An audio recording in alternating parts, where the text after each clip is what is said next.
This is a review of my favorite 1911 Kimber mix, some of the most beautiful 1911s, custom quality without the custom price.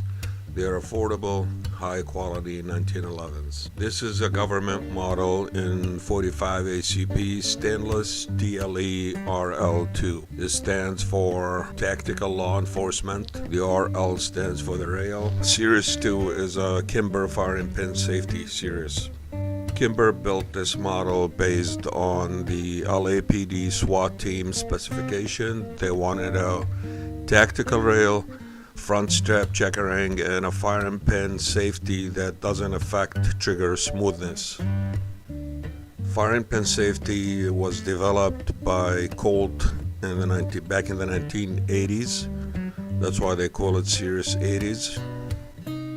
And the ones that don't have the firing pin safety, they call them Series 70. Colt design of the firing pin safety consists of more parts, two levers in the frame next to the disconnector that pushes a plunger to unblock the firing pin in the slide. It's activated by the trigger pull that could cause the trigger to be a little bit heavy and crunchy compared to the Series 70. That's why most people, they like the Series 70, including me. Kimber, they developed what they call Series 2 firing pin safety, which consists of one piece in the frame. It's called the push rod, activated by the grip safety. When you depress the grip safety, a small pin push rod pushes a plunger up in the slide, which unblocks the firing pin. This system results in a clean trigger, just like the Series 70, and I like it better than the Colt Series 80 firing because of a smoother trigger. Also, Colt design, if you assemble the levers the wrong way, you could render your 1911 unusable. On the other hand, Kimber design consists of one piece in the frame, and it can only be installed one way.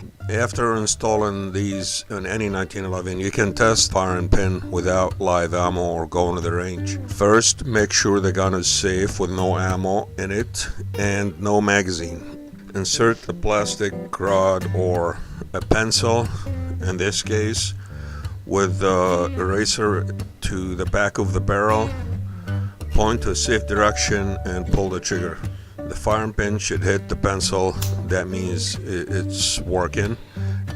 On the Kimber design, you need to be careful when you field strip and reassemble that Series 2, because if you hold it and depress the grip safety, that pin push rod comes up next to the disconnector and it will stop the slide from moving backward. Personally, I like the Series 70, which doesn't have the extra part, even though I've never had any issue with the Series 80. I bought this Kimber in 2005. At the time, Kimber were using external extractors. They didn't have much luck with it. Some people had problems with external extractors. I had some problems myself with it. After about a year and close to 1,000 rounds, failure to feed, failure to extract. Later on, Kimber went back to the tried and true internal extractor. This was my first 1911, so I didn't have much experience with the design at the time. I switched the magazines to Wilson Combat, hoping to fix that problem, which are some of the most reliable magazines, but I still had the same problems. I contacted Kimber. They asked me to send it to them. 3 weeks later, I received the gun with a list of the stuff that they did to fix it. First thing, they replaced the whole slide with a new one with internal extractor. They replaced the recoil spring. They throated the barrel, polished the feed ram. They replaced the night sights. This has nothing to do with reliability, but that was a nice touch of from Kimber. After I received the gun, I took it to the range, put around 200 rounds with zero malfunction. So I guess they did fix the issue.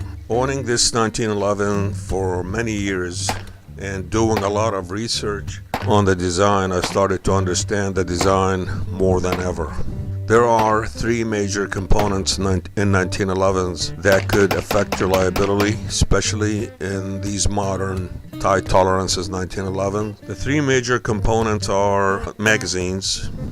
I switched to Wilson Combat magazines, so that should take care of the problem. Second thing is the recoil spring. We think the standard 16-pound recoil spring lasts about 2,000 rounds. That is not true. Bill Wilson from Wilson Combat, he's one of the highest quality builders of 1911s. He said the standard recoil spring lasts between 500 and 1,800. And I believe that. As a matter of fact, mine starts acting after 800 to 1,000 rounds. Especially with a 230 grain ball ammo, they kick pretty hard. So I switched to chrome silicone recoil spring, 18 pounds. That's what Wilson Combat installed in their 1911 government model. They last a lot longer. The third component is Extractor. It's easy to miss if you don't pay attention. It needs to have the right tension. The way you test it is by removing the slide from the frame.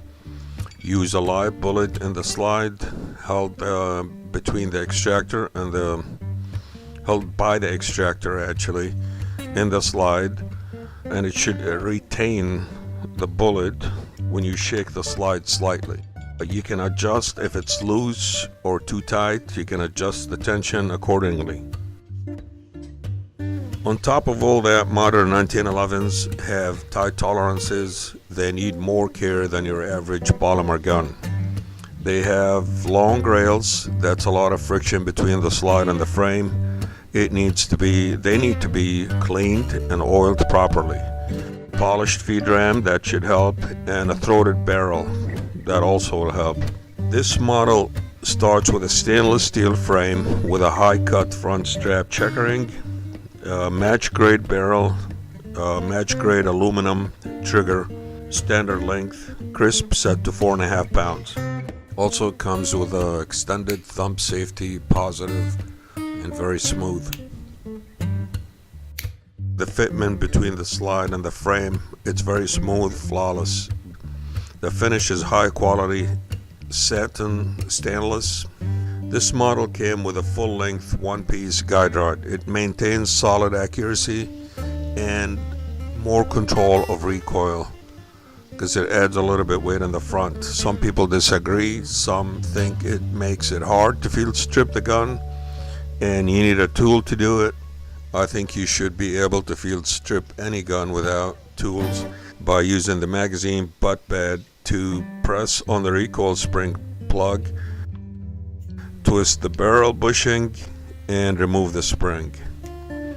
Or the other way is to remove the whole slide assembly, which is easier than the GI model of guide rod because the assembly stays together in one piece. Some 1911 owners have 22 long rifle conversion kit, so this way everything stays as one piece when switching between the two systems on the same frame. As we know, 1911 owners, we love to customize our guns. So I did some customization to this Kimber. First thing, the magazine well. I think 1911s look better with magazine well. This mag well made by Wilson Combat, one piece stainless steel. It's pricey, but I got it on sale. It's high quality and fits perfectly.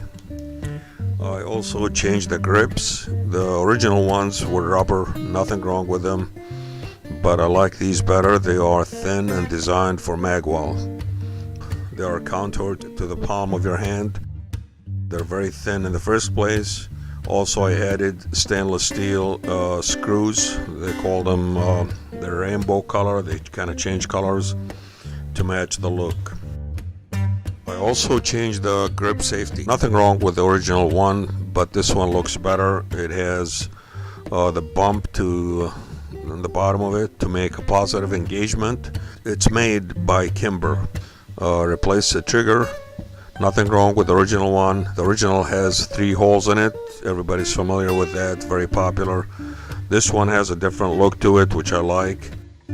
It's also made by Kimber, and it's a drop-in part too. Sometimes they need travel adjustment. In my case, it was perfect, so I didn't need to do anything to it. Also change the sights. Kimber comes with Mapro light night sights. I switched fiber optic sights. This one is made by True Glow. They install pretty easy with some patience, and good measurement. The fit was perfect. They're very nice and bright even in low light. This display stand is homemade out of 3/16-inch brass rod. You can buy it from the local hardware store for about $5 or so. I chose the brass because it's softer on the gun barrel, and I also put a plastic tubing around it just for extra protection. The size, as you can see, is 4x6 for up to 1911 size pistol. I used a homemade wire bender made out of a steel bar using a drill and 8 grade bolts and nuts. It's a very useful tool for precise wire bending.